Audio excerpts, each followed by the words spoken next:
My name is Tom Harris, and this is Exploratory Journeys.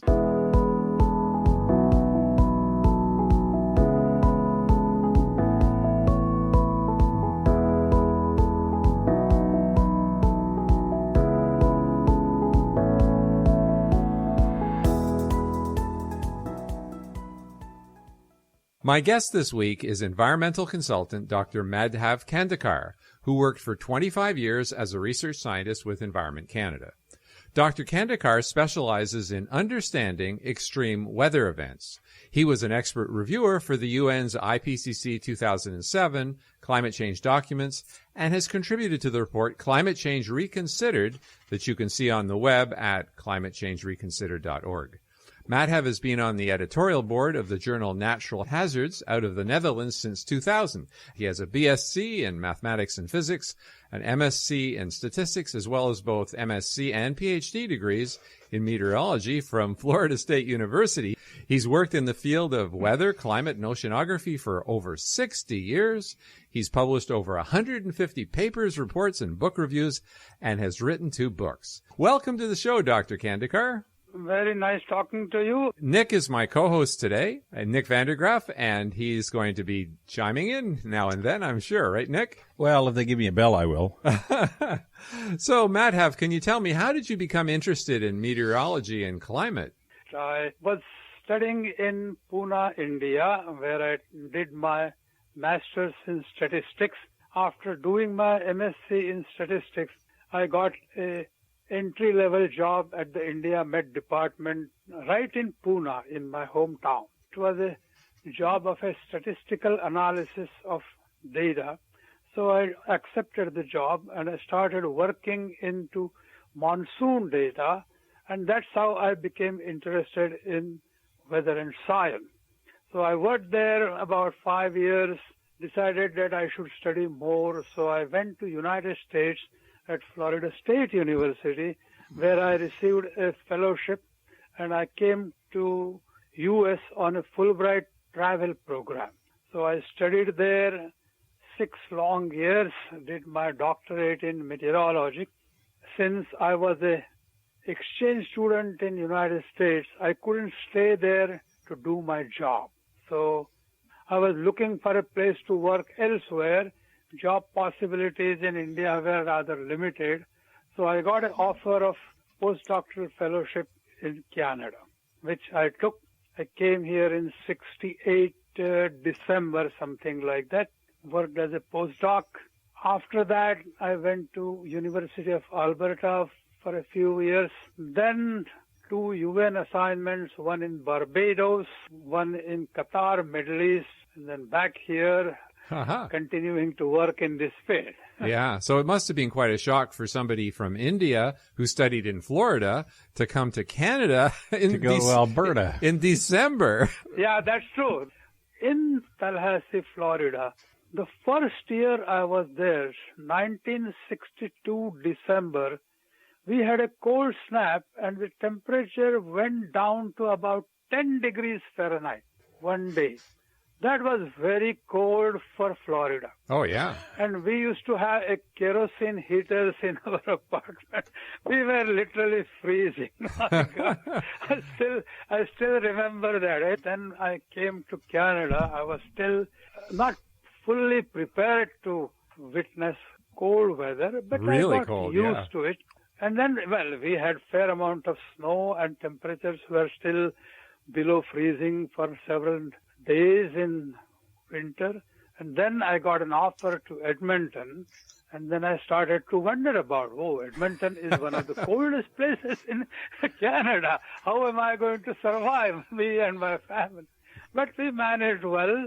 But I still remember Edmonton, I think it was 1972 January. We had 1 week of cold snap when temperatures varied between minus 35 and minus 45, 1 full week. I cannot recall any other time I had witnessed such cold, low temperature for 1 whole week. You must have wondered if you'd moved to the moon. Those were the days where cold extremes were becoming common.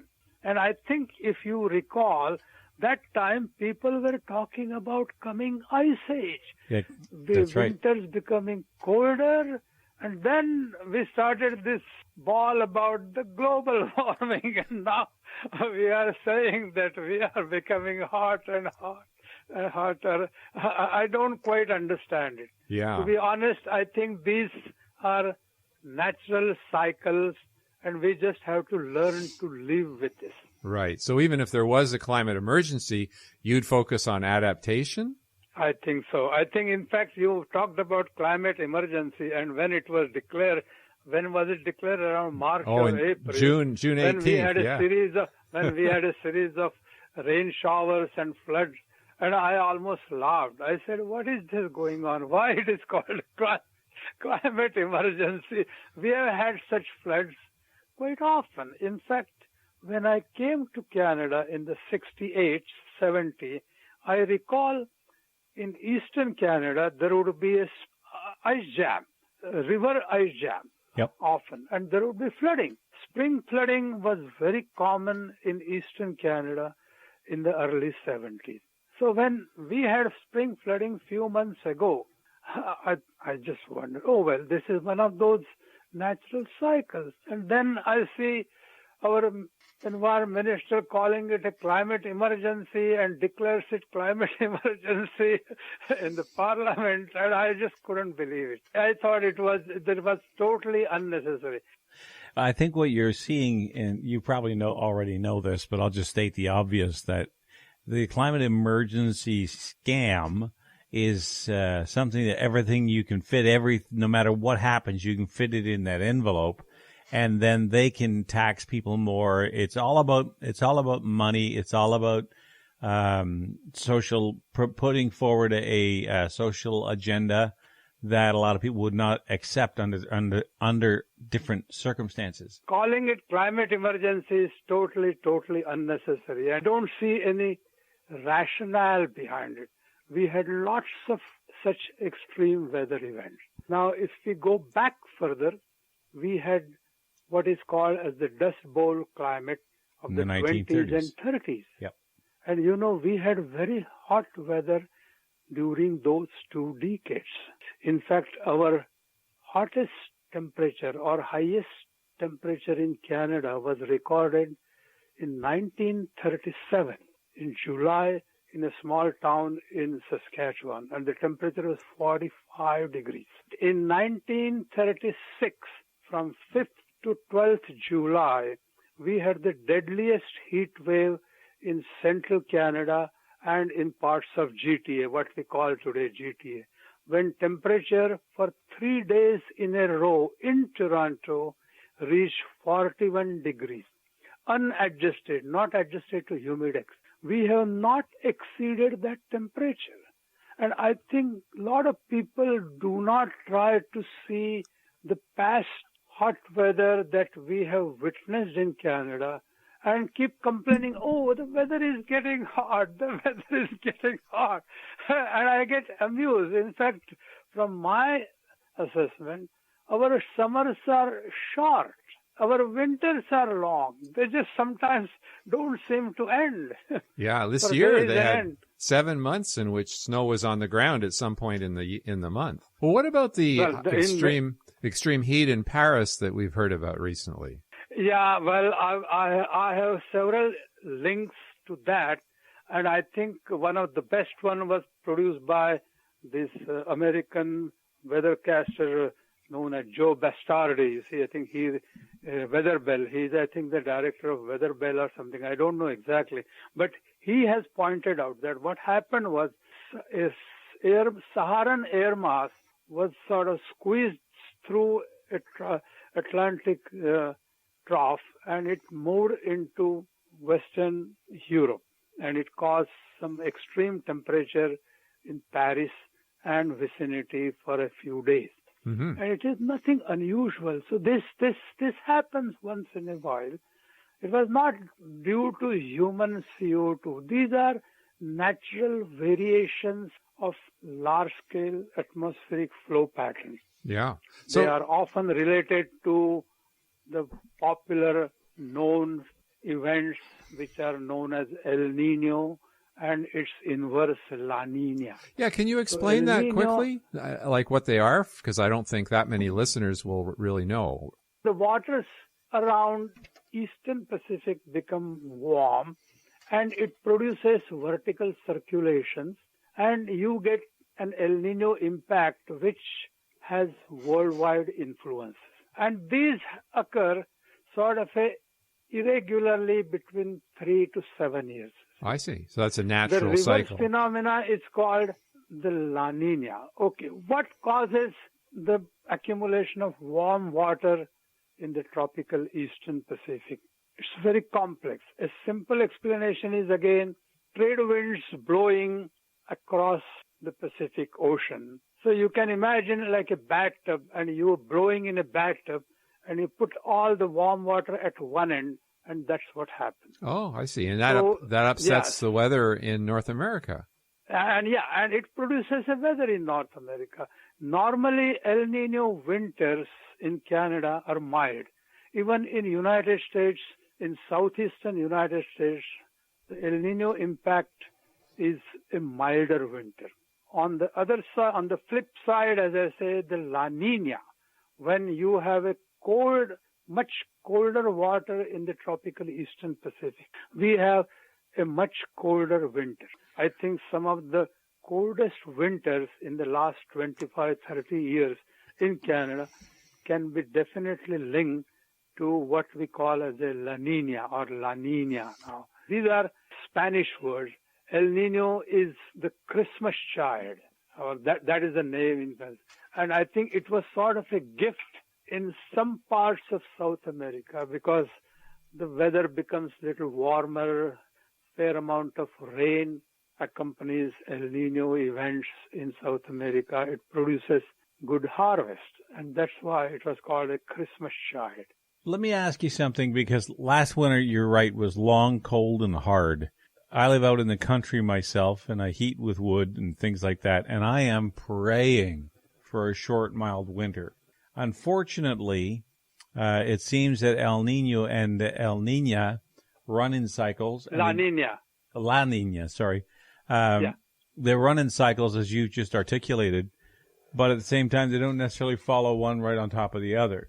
No, not necessarily. I think most climate models have difficulty in simulating these correctly. Many have been able to simulate the onset of El Nino and fairly well simulated. But what happens is when the El Nino begins, it reaches a peak, it produces milder winters, etc. But its demise is not well predicted. So we often have what is often called as El Nino neutral condition. And then we get into La Nina mode. So these transitions from a peak of El Nino to the peak of La Nina are not easy to simulate. Climate modelers still have a lot of difficulty in that. So do you think we still have another cold winter ahead? Well, right now we are in a neutral condition. And I think I haven't seen the climate diagnostic bulletin or the phases, but we could be returning into what is known as a La Nina condition towards the fall. If that happens, that we would be expecting a little colder winter this year. Uh-huh. So when you look to the future... If a La Nina materializes, right now we are in a neutral condition, and since we are talking about that, I have done a fair amount of work on El Nino and its impact on the monsoon over India, summer monsoon in particular. And El Ninos always bring a drier, or rather a drought monsoon in India. On the other side, La Ninas bring good monsoon in India. And this year's monsoon was rather low in the month of June. July has picked up, and since last few days, fair amount of rains have started to come back, and hopefully as the season ends by September end, the monsoon would be close to normal. Yeah, And I as see. you can imagine, you see, India has about 1.3 billion people. A lot of water problems arise when there is not good water distribution. But Exactly. these things happen all the time. Right now, I have been logging on to the India Met Department website. Just few days ago, in the western town of Vadodara, where my older brother lives, 56 centimeters of rain fell in one single day. How much is that And there was a lot of flooding. You see, luckily my brother was saying his house is at an elevator, so he was in the balcony watching the rain just come down like in buckets. So that's like 1.5 feet. Yeah, just imagine how much amount of rain can occur then that's in 24 hours. In 2005, if you remember, I think Mumbai had something like 40 centimeters or 40 inches of rain. And I remember Al Gore, the champion of global warming, he said, oh, these are the extreme events that we are going to see. No, these events have occurred all the time in the Indian monsoon, going back to even 1800. We only have about 8 minutes left, so I just had a couple of really important questions to ask you. Do you think we're headed for more global warming, or is cooling coming next? And why do you think that is? Tom, that's an excellent question on which there is no definitive answer. There are lots of data sets, but among the best data sets that I often refer to is Professor Ole Homlam's Climate for You. I think you can log on to this Climate for You. Yeah, it's very good. And that shows a small amount of cooling is already taking place. I wanted to take you back to the climate models comments you were making earlier, because when you get into these debates, they always say, well, the climate models are predicting that. What's wrong with the climate models? How do you explain to them that it's the garbage in, garbage out kind of scenario? That used to be a terminology when the computers came around. It was a common phrase, garbage in, garbage out. But having said that, I think the computer climate models have improved themselves, but they are very sensitive to CO2 input. They produce much higher warming than actually observed. To give one simple example, I think most climate models indicated that between 1980 to 2015, the climate would warm by about 1.5 degrees. Instead, it has warmed by only 0.5 degree. In United States, John Christie, a well-known climate scientist, has analyzed this, and he has produced an excellent graph which shows excessive warming by a climate model. So the climate models are very sensitive to input of CO2. There are many other reasons also. CO2 has what we call, in spectroscopy, we call it a saturation spectrum. So the first 100, 200, 300 parts of CO2 would warm the climate.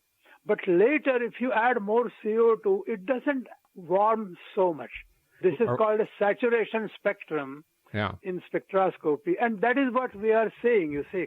I think Professor Lindzen gives a good example. He said if you paint a room black, you put a black coat. And then after a while, you put another black coat, it still looks black. It doesn't change the picture. And it is something like that, you see. So now, even if we add several tons of millions or billions of tons, I think the warming, it has reached a certain threshold, and we don't see much warming. Sun is another factor that people are I'm ignoring. hearing that is maybe the major driver. What do you think? The sun has something to say about our weather. Sun is the major driver of Earth's climate. I say it again and again and again. Now we are approaching what is called as the solar grand minima in few years. The sunspots are diminishing.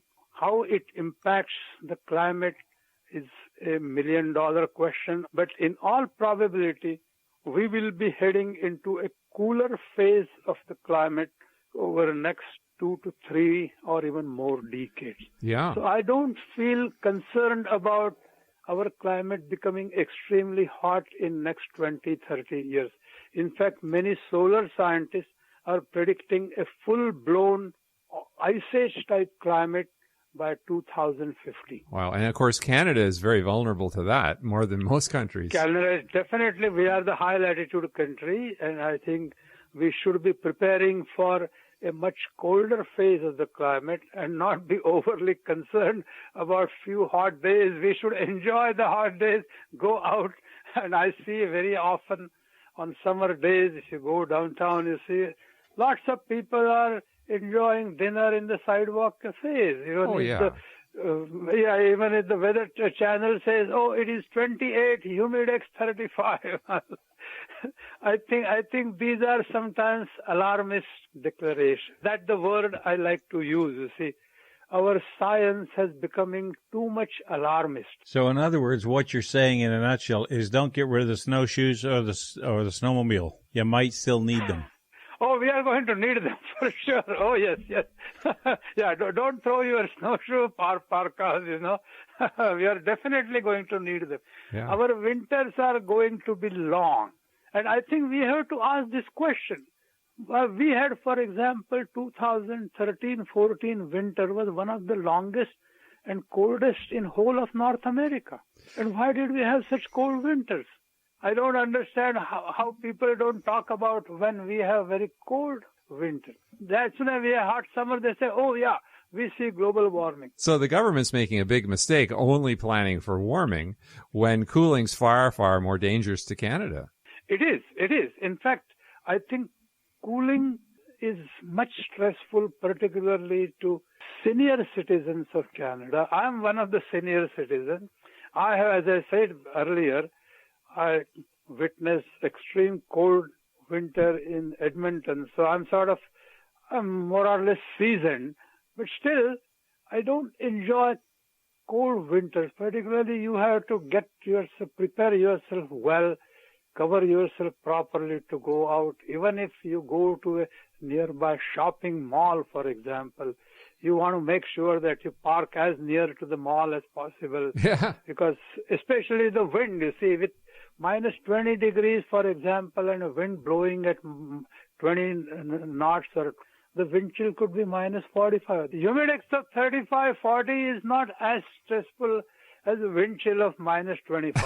For sure. That is my view of climate change. The Conservative Party of Canada are sadly promoting the climate scare, and they're saying that major emitters would be required to offset their carbon dioxide emissions with investments in research, development, and emissions-reducing technology.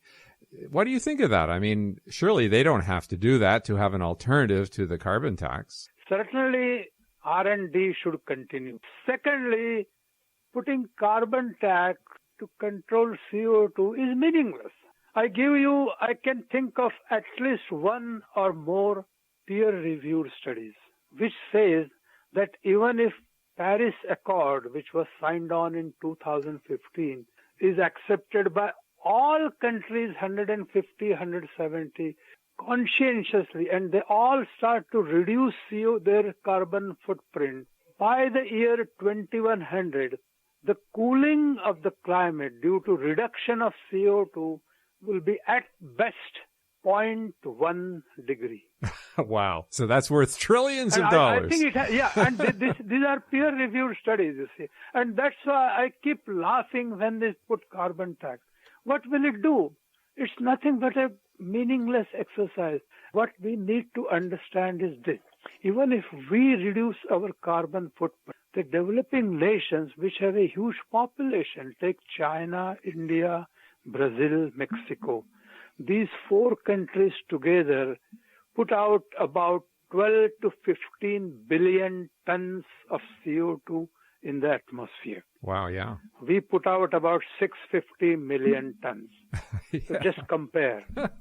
So what is the purpose of our reducing CO2? It's not that we are not insulated from CO2 from other countries. The CO2 spreads over entire climate within a matter of weeks. So our concentration, even if we may be warming according to recent report, twice the rate at other, but that is, we are at the higher arc, we are at the northern latitude, that's why.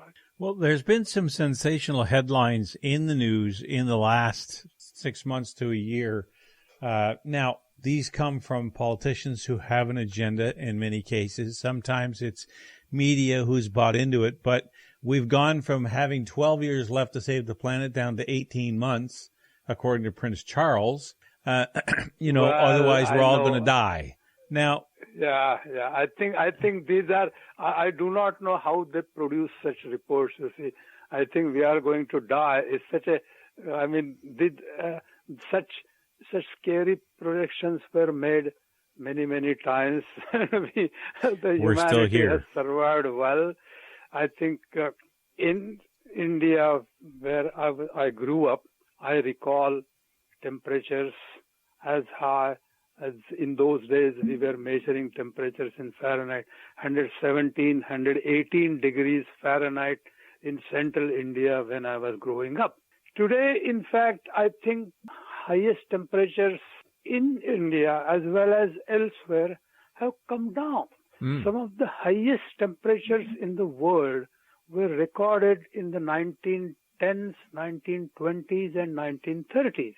I gave you example of Canada's highest temperature at 45, recorded in 1937. Yeah. So Toronto had its highest temperature in 1936. Yeah. So just to end off, what would be the sort of final message that you would give to our House of Commons on the climate emergency? Well, first of all, there is no climate emergency. It is manufactured. I don't want to get into politics because I try to keep away from politics. Then people say, oh, this guy is political. He supports this party. That's why he's saying that. My own view, yes, climate is changing. It has always changed. The best way to deal with future climate adaptation strategy. It is the most cost effective. And if we are able to predict weather 2, 3, 4, 5 weeks ahead of time, instead of 50 years ahead of time, I ask these climate modelers, please give me a weather next month and as accurate as possible. Tell me when the heat wave is going to come in next 3 weeks, then people will be prepared. Tell me when we will have a real cold snap, then people will be prepared. Yeah, and but they won't do that. Yeah, they say, no, that is not our mandate. The reason is it is much more difficult to make short-range predictions of 1 to 3 months. It is much simpler for these modelers to make a projection 50 years down the road. First of all, none of us will be around 50 years from now. I was just going to say the same thing. Yeah. So you're not held accountable. Yeah, that's correct. This will be a real learning experience for our politicians to hear about when the real records were set. It's certainly not happening much now. It's in the past. That's right. Yeah. That's very true. So thanks so much, Dr. Kandekar, for being on Exploratory Journeys. Thank you very much for inviting me on your talk show. Okay, bye-bye. Bye-bye. So I hope you tune in next week for an exciting edition of Exploratory Journeys where we'll bring in another exciting guest. Tom Harris, signing out.